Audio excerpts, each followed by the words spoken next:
오늘 말씀은 고린도전서 13장 7절에서 13절입니다. 고린도전서 13장 7절에서 13절. 고린도전서 13장 7절에서 13절입니다. 우리 한 목소리로 함께 읽도록 하겠습니다. 시작. 모든 것을 참으며 모든 것을 믿으며 모든 것을 바라며 모든 것을 견디느니라. 사랑은 언제까지나 떨어지지 아니하되 예언도 패하고 방언도 굳추고 지식도 패하리라. 우리는 부분적으로 알고 부분적으로 예언하니 온전한 것이 올 때에는 부분적으로 하던 것이 패하리라. 내가 어렸을 때에는 말하는 것이 어린아이와 같고 깨닫는 것이 어린아이와 같고 생각하는 것이 어린아이와 같다가 장성한 사람이 되어서는 어린아이의 일을 버렸노라. 우리가 지금은 거울로 보는 것 같이 희미하나 그때에는 얼굴과 얼굴을 대하여 볼 것이요 지금은 내가 부분적으로 아나 그때에는 주께서 나를 아신 것 같이 내가 온전히 알리라. 그런즉 믿음, 소망, 사랑 이 세 가지는 항상 있을 것인데 그 중에 제일은 사랑이라. 아멘. 오늘 제일은 사랑입니다 라는 제목으로 고린도전서 13장 이 말씀들을 받을 때 우리의 삶에 제일 되는 그 가치가 사랑이 되어 예수 그리스도의 사랑이 우리 안에서 피어나고 향기를 내기를 주님의 이름으로 축원합니다. 자, 오늘은 이제 사랑의 본질, 어저께 사랑의 본질 어제부터 말씀을 드렸죠. 4절부터 7절까지가 이제 사랑의 본질인데 그 가운데서 이제 마지막 7절 말씀을 보고요. 그리고 이제 8절부터 13절까지 사랑의 영원성과 사랑의 완전성에 관한 말씀을 좀 보겠습니다. 먼저 어제 본 4절부터 6절을 먼저 간략히 다시 말씀드리면 사랑은 오래 참고 사랑은 온유하며 이것이 사랑의 본질에 관한 서론이자 핵심이라고 했어요. 하나님의 사랑을 빛이라고 하면 이게 빛의 발광체, 근원이라고 했습니다. 오래 참는 하나님의 속성 중에 속성, 온유한 하나님의 속성. 여기서부터 이제 빛이 이제 비춰 나가기 시작하는데 첫 번째 방향은 우리 자신을 향한 빛의 비춤이라고 했고 두 번째는 우리와 다른 사람의 관계에서 다른 사람을 향하여 비추는 빛의 방향이라고 했고 세 번째 마지막은 하나님을 향한 하나님과의 관계에서의 그 방향에서 빛이 비춘다고 했어요. 먼저 첫 번째 하나님의 사랑의 빛이 우리 안을 비추면 그 4절 하반절부터 5절 상반절까지 시기, 자랑, 교만, 무례함, 이기심이라는 어둠이 그 빛으로 인하여 이제 물러간다고 했습니다. 또 사랑의 빛을 이제 다른 사람에 대하여 비추면 그게 이제 5절 하반절부터 6절까지였죠. 그것이 이제 다른 사람의 악으로 인하여 내가 성을 내는 것. 그러니까 이제 관계에 상대가 있는 거예요. 다른 사람의 악으로 인하여 내가 성내는 그 성냄. 그리고 상대방의 그 악을 세세히 기억하는 것. 그리고 그 다른 사람의 불의를 기뻐하는 것이라는 그 다른 사람들의 그 약점과 죄와 실패로 인해 우리가 쉽게 사랑이 없는 상태가 되는 그 어둠을 이제 다른 사람 상대와의 관계에서 사랑의 빛을 비추면 그 어둠이 몰아내진다라는 것을 어제 말씀을 드렸어요. 이렇게 사랑을 좀 분설하는 건 이 사도 바울이 아주 탁월함인 것 같습니다. 우리는 보통 사랑 그러면 그냥 좋은 게 좋은 거예요. 그냥 뭐 이래도 좋고 저래도 좋고 그냥 그게 다 사랑인 거라고 생각을 하는데 이렇게 좀 사랑을 나 자신에 대한 악과 상대방의 악으로 인한 내가 사랑 없어짐과 하나님과의 관계에서 나의 하나님으로부터 오는 하나님으로부터 내가 유발되는 하나님을 오해하는 그런 어떤 나의 악을 하나하나 제거한다는 것이에요. 즉 관계에 있어서 이 사랑이 빛이 되어 그 어둠들을 제거해 나가는 걸 보여주는 것이죠. 좀 이렇게 좀 분설해 보는 것도 좀 의미가 있을 거라고 생각을 합니다. 이 아침부터 좀 머리가 좀 지끈지끈할 수는 있지만 그래도 말씀을 보는 좀 맛이 있어야죠. 자, 오늘은 이제 사랑의 본질에 관해서 7절 보면 자, 뭐가 나와요? 참고 믿고 바라며 견디느니라. 이건 뭐냐면 하나님 그 사랑의 빛이 이제 우리가 하나님을 향한 우리의 마음을 비출 때를 지금 이야기하는 거예요. 자, 처음에는 내 마음속을 향한 나의 마음, 나 자신의 마음, 상대방에 대한 우리의 마음, 이번에는 하나님을 향한 우리의 마음을 비추는 거예요. 이런 거예요. 첫 번째, 모든 것을 참으며, 이런 겁니다. 솔직히 우리는 신앙생활을 하는 가운데 가끔 이런 질문을 할 때가 있어요. 질문이라기보다는 어떤 외침이죠. 외침. 주님 왜 그러십니까? 주님 왜요? 아, 주님 왜 그래야 하나요? 왜요? 일본 가요가 아니라 왜요라고 뭐 솔직히 가끔이 아니라 자주 그런 외침을 하고 항변을 합니다. 왜요? 아니, 예수를 믿고 이 땅에서 그리스도인으로 산다는 것이 아니, 세상적으로 뭐 다른 사람처럼 잘 나가는 것까지는 바라지 않는다 할지라도 그래도 억울한 상황에 놓이지 말아야 될 거 아니에요. 근데 거기에 하나님은 종종, 아니 어쩌면, 아니 자주, 아니 늘 그리스도인에겐 짐까지 지라고 요구를 하시잖아요. 다른 사람들의 짐, 그 사랑의 짐을 지라고 또 요구하신단 말이에요. 오리를 가자 하면 십리를 가라 하고, 속옷을 달라면 겉옷까지 벗어주고, 다 그냥 내어주라고 하잖아요. 아니, 세상 사람처럼 사는 것, 잘 나가는 것까지는 바라지 않는다고 해도 억울하기도 하고. 보세요. 어제 본 그 사랑의 본질만 해도 그렇잖아요. 시기와 자랑과 교만과 무례함과 이기심도 그것도 갖지 말라 하시고, 거기까지는 그래, 좋아요. 내가 내 안에 죄성이니까 감수한다 할지라도 이제 더 나아가 다른 사람의 악을 보고 성내지도 말래요. 그 악을 생각도 하지 말랍니다. 그렇게 사랑조차 짐처럼 지우신단 말이에요. 그리스도인으로 나름 거룩하게 살아보려고 하는데, 아니, 하나님께서 우리를 사랑하신다면서 도저히 그 사랑과 어울리지 않는 그 이상한 일들이 막 사건 사고들이 일어나기도 하는 것이죠. 사랑하는 사람이 갑자기 세상을 뜨기도 하고 억울한 일을 당하기도 하고, 아무리 열심히 살아도 궁핍함에서 벗어나지도 못하고, 아니, 예수를 믿고 난 후에 1도 세상의 삶이 나아진 것 없이 보일 수 있다라는 것이에요. 거기에 다른 사람의 짐까지 얹어 지으시죠. 막막한 이 길이 끝도 보이지 않는 것이에요. 그럴 때마다 우리는 솔직히 마음속으로 왜요? 라고 하나님을 향해 외치고 싶은 겁니다. 그런데 그런 마음을 하나님 앞에 아무리 많이 쏟아 놓더라도 결국은 사랑은 하나님으로부터 등지는 것을 포기하게 한다는 것이, 그것이 7절의 모든 것을 참으며라는 것이에요. 사랑은 그 많은 왜라는 질문을 덮어버리는 것입니다.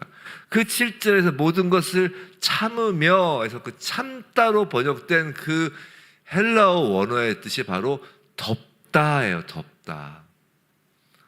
모든 것을 참으며 이렇게 이 양담 물고 참는 거라고 생각하지만 그게 아니라 덮어버리다라는 뜻이에요. 사랑은 도저히 이해할 수 없고 용납하기 어려운 상황에서 왜요라는 하나님을 향한 우리의 모든 항변을 덮어버린다라는 것이. 그런데 그건 사실 사람의 덕목이 아니에요.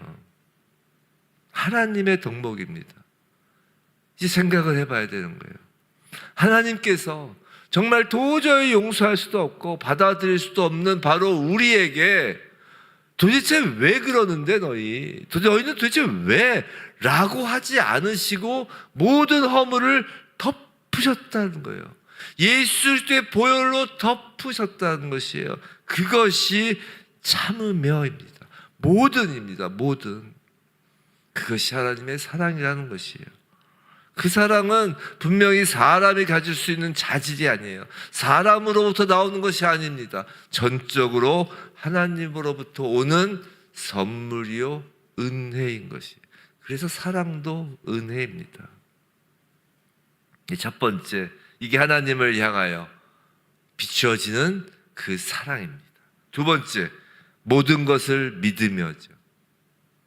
자, 우리는 우리의 모든 형편이 정말 그렇게 믿음을 북돋을 만한 것이 전혀 없을 때, 우리의 삶이 정말 가득 질고로 가득 찰 때, 믿음을 북돋을 만한 것이 전혀 없을 때라도 아버지 하나님께서 그 상황도 통치하고 계시다라는, 그리고 그 상황에서도 궁극적으로 아버지 하나님이 승리하실 것이라는 것을 믿음으로 계속 갖고 있는 것이에요. 즉 전적 신뢰입니다. 제가 자주 표현하는 것처럼 하나님을 향한 사랑은, 믿음은 전적 신뢰예요. 그렇기 때문에 이번 주일 설교에서 그랬죠. 그 다니엘처럼, 사도 바울과 실라처럼 전혀 감사할 수 없는 상황에서도 감사할 수 있는 건, 그것이 바로 하나님을 향한 전적 신뢰, 믿음이라고. 그런데 그 믿음을 계속 가질 수 있도록 하는 것이 바로 사랑이라는 거예요. 모든 것을 믿으며 어떤 상황에서도 의심이라는 산을 뚫고 반대편으로 통과할 수 있도록 우리의 믿음을 강하게 해주는 그 동력은 바로 사랑입니다. 사랑이 있기에 모든 것을 믿습니다. 우리 사람들 사이에서도 그렇잖아요. 사랑하는 사람은 콩으로 매줄 쓴다고 해도 믿잖아요.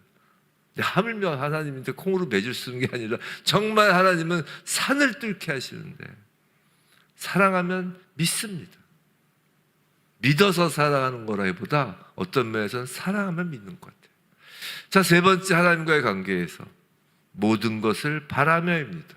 더욱이 사랑은 아무리 어두워 길이 보이지 않을지라도 그 길을 잃지 않고 장래에 대한 소망을 가질 수 있는 그 소망을 갖게 해요. 어떤 일이 일어나도 그 모든 것이 하나님의 목적하에 있다는 것을 우린 소망으로 바라보는 것입니다. 하나님의 목적은 뭘까요, 그럼? 하나님은 언제나 우리 안에 하나님의 그 아들의 형상을 새기는 것이, 우리의 질고 가운데서나 우리의 형통함 가운데서나 우리의 이 땅에서의 모든 삶과 모든 시간은, 이게 누구의 시간이라고요? 주님의 시간이라고 그랬잖아요. 주님의 시간. 우리의 모든 소유권은 주님께 계신 것이기 때문에 시간도 주님 것이에요. 그렇기 때문에 그 주님의 시간 안에서 하나님께서 우리에게 하시는 건 아들의 형상을 새기시는 거라고요. 하나님의 사랑을 새기시는 것입니다. 그렇기 때문에 우린 모든 것을 바라는 거예요. 우리의 모든 것이 그럼 무엇이 되어야 될까요? 예수 그리스도인 거예요. 우리의 모든 것이 예수 그리스도이기에 모든 것을 소망할 수 있는 거예요. 우리의 바라는 모든 것이 예수 그리스도가 아니면 이제 소망이 없어집니다. 조금만 바라해 불어도. 자, 마지막으로 뭐예요? 모든 것을 견디느니라입니다. 모든 것을 견디느니라. 이 견디느니라, 이건 군사 용어예요. 적의 공격을 끝까지 막아내는 것입니다. 적의 공격을 무기력하게 만드는 가장 강한 하나님의 무기가 바로 사랑이라는 거예요. 자, 생각해 보세요. 사탄이 예수 그리스도를 공격하다. 그 바리새인과 그 유대인 그 정치 종교 지도자들을 통해서 그렇게 예수님을 공격하고, 정말 예수님을 공격하다 마지막에 뭘 하게 했나요? 마지막에 사단이 예수님을 공격한 게 십자가잖아요. 그런데 그 마지막 공격을 역전의 승리로 바꾼 것이 바로 예수께서 십자가를 견디어내는, 그 십자가를 지시는 사랑이었다고요. 성도 여러분, 오늘 이 말씀은 예수께서 바로 이런 식으로 우리를 사랑하신다는 말이에요. 예수님은 우리가 그분에게 던진 그 모든 것을 어떻게 한다고? 첫 번째, 참으시고 덮으시고 여전히 우리를 믿으시고 여전히 우리에게 소망을 가지시고 우리를 위해 심지어 십자가까지도 견디셨다는 것이에요. 근데 그 예수 그리스도의 그 사랑을 우리가 선물같이 은혜로 받았기에, 하나님이 그 사랑을 우리 안에 아들의 형상으로 새기시기에, 그 사랑이 있다면 하나님을 향한 숱한 왜요라는 그 질문을 덮고 어떤 상황에서도 하나님을 향한 믿음과 소망을 붙잡고 모든 사단의 그 적들의 공격에 견뎌내는 것이, 그것이 사랑입니다. 참, 저도 이렇게 설교를 하지만 제 안에 사랑이 없어요. 항상 느낍니다. 은혜로 주어져야 돼요. 우리 마음속에 그런 사랑이 스스로 재생될 수 없어요. 인간이 스스로 만들어낼 수 있는 사랑이 아닌 거예요. 그래서 이것은 우리 마음속에 그런 사랑을 인간이 스스로 재생시킬 수 있다는 그 생각이 조금이라도 남아있다면 이제 8절 첫 부분 사랑은 언제나 언제까지나 떨어지지 아니하되라는 이 말씀을 이해할 수 없는 거예요. 이 사랑은 죽음을 넘어서 영원까지 계속됩니다. 왜냐하면 이것은 하나님의 사랑이기 때문이에요. 우리가 잘 아는 로마서 말씀 8장 38절 39절 우리가 정말 좋아하는 말씀이죠. 내가 확신하노니 사망이나 생명이나 천사들이나 권세자들이나 현재일이나 장래일이나 능력이나 높음이나 깊음이나 다른 어떤 피조물이라도 우리를 우리 주 그리스도 예수 안에 있는 하나님의 사랑에서 끊을 수 없으시죠. 하나님의 사랑은 영원합니다. 이것이 사람이 내 안에서 나오는 거라면 영원할 수 없어요. 우리는 언제나 왔다 갔다 합니다. 있다가도 없다가 있다가도 없다가. 하지만 사랑은 하나님으로부터 오는 것이고 하나님이기 때문에 영원한 것이에요. 그래서 8절부터 12절까지 11절까지 사랑의 영속성에 관해 말씀하시는 거예요. 이것이 사랑은 하나님의 본질이기에 영속합니다. 하지만 뭐는 아니라고요? 예언이나 방언이나 지식과 같은 이 은사들은 성령의 은사들은 일시적이고 불완전하며 하나님의 완전한 것이 올 때는 폐하여질 것이라는 거예요. 너무 은사 좋아하지 마세요. 이건 그냥 폐하여질 것입니다. 그래서 사랑이 없으면 천사의 말을 할지라도 13장 1절에서 그러잖아요. 그 꽹과리와 같다고. 사랑이 없으면 산을 옮길 만한 믿음이 있어도 아무것도 아니라 그러잖아요. 예언하는 능력이 있어 모든 비밀과 모든 지식을 알아도 아무리 성경을 많이 알고 아무리 지식의 은사, 지혜의 은사가 있어도 사랑이 없으면 아무것도 아니라는 거예요. 사랑이 없으면 몸을 불사르게 내줄지라도 그렇게 해도 소용없다는 거예요. 영속한 건, 영원한 건 사랑입니다. 예언이나 방언이나 지식 이런 것들은 모두 하늘에 있는 완전한 것에 비해 불완전하고 부분적인 것이기 때문이에요. 이를 이제 어린아이의 비유를 들어서 설명하는 거예요. 11절에서 사도 바울이 어린아이가 어른이 되면 뭐 자신이 뭐 어떤 특별히 노력하지 않아도 그냥 어른이 되면 자연스럽게 어린 시절의 일을 잊어버리게 되듯이 이 세상에서 성도들이 받는 뭐 지식과 예언과 방언과 같은 이런 영적 은사들은 장차 그리스도의 재림으로 성취될 완전한 하나님의 그 은혜에 의하여 대치될 거라는 거죠. 하지만 사랑은 영원하다는 거예요. 이것이 하나님 본성이기 때문이에요.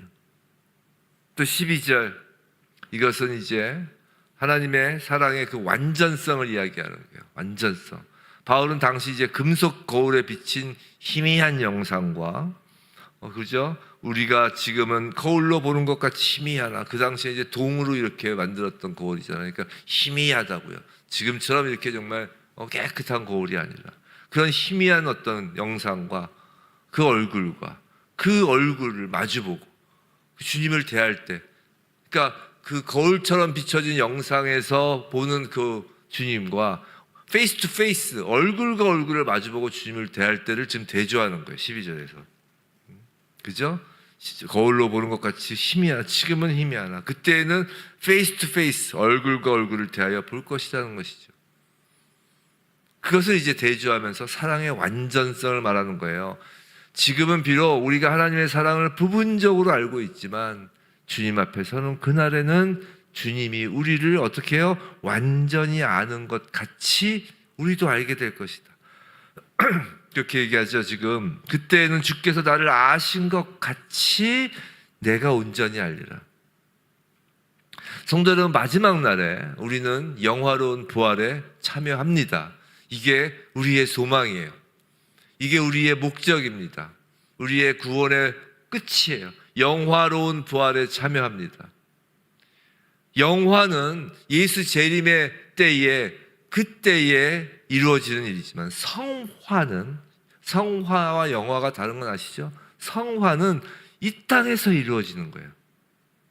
그런데 이 성화의 핵심은 오늘 12절에서 매우 중요한 걸 우리가 알아야 되는 게 뭐냐면, 성화의 핵심은 주님이 나를 완전히 알고 계신다라는 것에 대한 인식에서 출발해요. 다시요. 성화는 주님이 나를 아는 것에서 시작한다는 거예요. 쉽게 얘기해서. 이 땅에서 우린 주님을 더욱 알아가는 것일 뿐 완전히 알 수는 없어요. 자, 이거죠. 지금 거울에 지금 비교를 하는 거예요. 주님이 나를 보세요. 나도 주님을 봐요. 그런데 주님은 나를 완벽하게 보세요. 우리의 마음속 깊이까지 보세요. 성화의 핵심은 바로 이거라는 거예요. 우리는 주님을 바라볼 때 알아가는 것일 뿐 우리가 주님을 100% 알 수는 없다는 거죠. 주님은 이미 태초부터 우리를 완전히 알고 계시지만, 자, 성화는 바로 우리가 우리를 완전히 아시는 예수님의 얼굴을 조금씩 더욱 선명하게 마주 대하는 것이란 겁니다.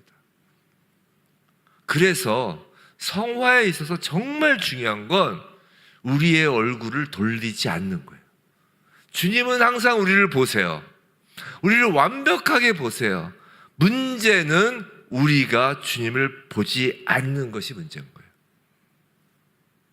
우리를 바라보시는 주님을 바라보는 것, 그것이 성화입니다. 성도 여러분, 우리에게 사랑이란 단어는 더 이상 짐일 수 없어요. 그것은 하나님께서 우리를 향하여 비추신 빛이기 때문이에요. 빛이 우리에게 짐이 되나요? 그냥 일방적으로 비춰지는 거잖아요. 전적 은혜라고요. 성화라는 단어 역시 마찬가지로 더 이상 힘든 일일 수 없다고요. 주님께서 우리를 항상 보고 계시기 때문이에요. 우리와 하나님과의 관계의 핵심은 우리가 하나님을 안다는 것에서 시작하는 것이 아니라 하나님이 우리를 완전히 아신다는 것에서 시작한다는 것이에요. 이것이 얼마나 큰 은혜인지 모릅니다. 성도 여러분, 우리가 하나님을 알아봐야 얼마나 알겠어요. 목사 나부랑이가 하나님을 알아봐야 얼마나 알겠습니까? 장로, 권사, 신앙생활 30년, 40년, 50년을 한다고 해봐야 하나님을 얼마나 알겠습니까? 우리가 하나님을 아는 것이 도 닦아서 아는 것이 아니잖아요. 하나님의 사랑을 알아봐야 얼마나 알겠습니까? 그런데 하나님은 우리를 아신다. 그것이 얼마나 은혜가 됩니까? 하나님은 우리를 사랑하신다는 거예요. 그런즉 믿음과 소망과 사랑, 이 세 가지는 항상 있을 것인데 그 중에 제일은 사랑이라. 믿음과 소망과 사랑은 앞으로의 미래 세계에도 지속될 것인데, 그중 그리스도를 신뢰하며 순종하는 믿음이나 그리고 하나님 나라를 바라며 견디는 소망은 매우 중요한 것이죠. 그리스도의 삶을 가능케 하는 본질적 요소예요. 그런데 그럼에도 불구하고 사랑이란, 잘 들으세요, 인간이 스스로 성취해야 할 덕목들 중 하나가 아니라는 거예요. 사랑은 인간이 성취해야 할 덕목이 아니라는 것입니다. 하나님 자신의 본질이고, 사랑은 하나님께로부터 비롯된 것이고, 하나님 자신에 대한 분명한 계시이기 때문에 여기에 바로 사랑의 영원한 위대성이 있다라는 것이. 사랑하는 성도 여러분, 제일은 사랑입니다. 왜냐하면 예수 그리스도가 바로 하나님의 본체이신 사랑으로 저희에게 오셨기 때문에 그 예수를 바라만 보기 바랍니다. 그 예수만 주목하기 바라는 것이 예수가 곧 사랑입니다. 우리 안에서 사랑을 만들어내는 것이 아니에요. 우리를 사랑하시는 그분을 바라보아야 하는 것입니다. 그분이 우리 주님이세요.